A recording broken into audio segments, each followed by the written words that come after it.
भाजपा नेता संजय शर्मा और उनके भाई दिलीप शर्मा की याचिका को खारिज करते हुए हाईकोर्ट ने उन्हें तगड़ा झटका दिया है। हाई कोर्ट ने कहा है कि अनावश्यक रूप से सिक्योरिटी गार्ड अपने पास रखने और उसका भुगतान आरआई के पास जमा नहीं कराने के एवज में भाजपा नेता और उनके भाई को करीब 2.5 करोड़ से ज्यादा की राशि जमा कराना होगी। शासन अपने स्तर पर यह राशि भाजपा नेताओं से वसूल सकता है। साथ ही हाई कोर्ट ने यह भी कहा है कि शासन द्वारा सुरक्षा गार्ड उपलब्ध कराने के लिए मानक तय होना चाहिए, क्योंकि अधिकांश लोग स्टेट सिंबल के रूप में किसी न किसी तरह से सरकारी खामियों का लाभ उठाते हुए सुरक्षा प्राप्त कर लेते हैं। इसलिए डीजीपी को मामले में संज्ञान लेकर पॉलिसी निर्धारित करने निर्देश भी कोर्ट ने दिए हैं। दरअसल संजय शर्मा और दिलीप शर्मा ने 2012 में हाईकोर्ट में एक याचिका दायर की थी, जिसमें उन्होंने कहा था कि उनके परिवार में एक व्यक्ति की हत्या हुई है, वह अपने आप को असुरक्षित महसूस करते हैं। इस कारण उन्हें सुरक्षा दी जाए और कोर्ट में गवाही के समय भी यह सुरक्षा उनके साथ रहे। खास बात यह है कि यह मामला काफी पहले खत्म भी हो चुका है, इसलिए हाईकोर्ट ने भाजपा नेता संजय शर्मा की याचिका को खारिज करते हुए उन पर यह पेनल्टी इम्पोज की है। गौरतलब है कि दोनों भाइयों की सुरक्षा 2012 से जुलाई 2018 तक रही है।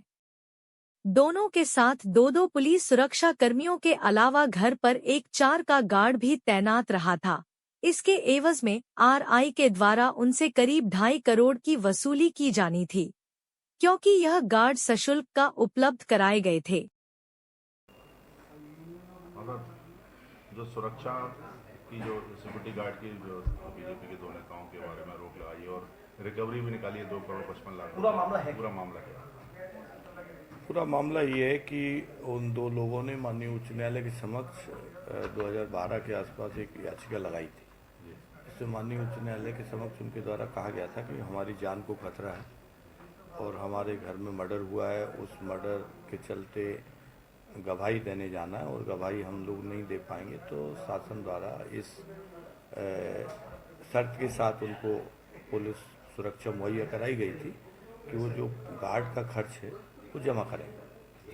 लेकिन उसके पश्चात भी उनके द्वारा जमा नहीं किया गया, तो शासन के द्वारा वैकेटिंग स्टे का एक एप्लीकेशन दायर किया गया था और उसी बीच में दौरान ये मुकदमा चलते में वो मुख्य जो प्रकरण था वो भी निरस्त हो गया था।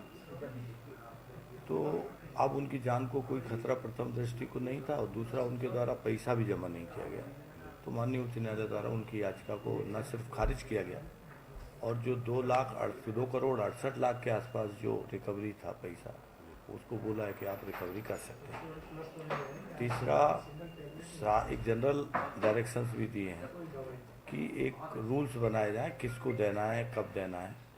इसके संबंध में एक कमेटी जो सुरक्षा कमेटी होती है, उस सुरक्षा कमेटी के नियमों का संधारण किया जाए और उसके आधार पर जो लोग वास्तव में जिनको सुरक्षा की ज़रूरत है उनको केवल दिया जाए, जिनको जरूरत नहीं है उनको ना दिया जाए। ऐसा माननीय उच्च न्यायालय। टिप्पणी क्या की उन्होंने माननीय न्यायालय? माननीय न्यायालय का टिप्पणी नहीं है, बल्कि यही कहा है उन्होंने कि ये जो इस तरीके से किसी भी व्यक्ति को सुरक्षा प्रदान करना ये अच्छा नहीं है, जबकि पब्लिक के सुरक्षा के लिए पुलिसकर्मी बनाया गया है, तो पब्लिक की सुरक्षा में उसे ज़्यादा तैनात किया जाना चाहिए, जिससे लॉ एंड ऑर्डर का जो सिचुएशन है वो सही चले। स्टेटस सिंबल के लिए लोग इस्तेमाल करते हैं सर? हाँ, स्टेटस सिंबल के लिए जो लोग इस्तेमाल करते हैं और जो शासन का वो करते हैं वो ठीक नहीं है। डीजीपी को भी कुछ निर्देश दिए? हाँ, डीजीपी को नए नियम बनाने के लिए निर्देशित किया है। अब निर्देश उसमें नए नियम बनाए और किस तरीके से किस व्यक्ति को पात्रता है इसके संबंध में नए तरीके से निर्धारित करें।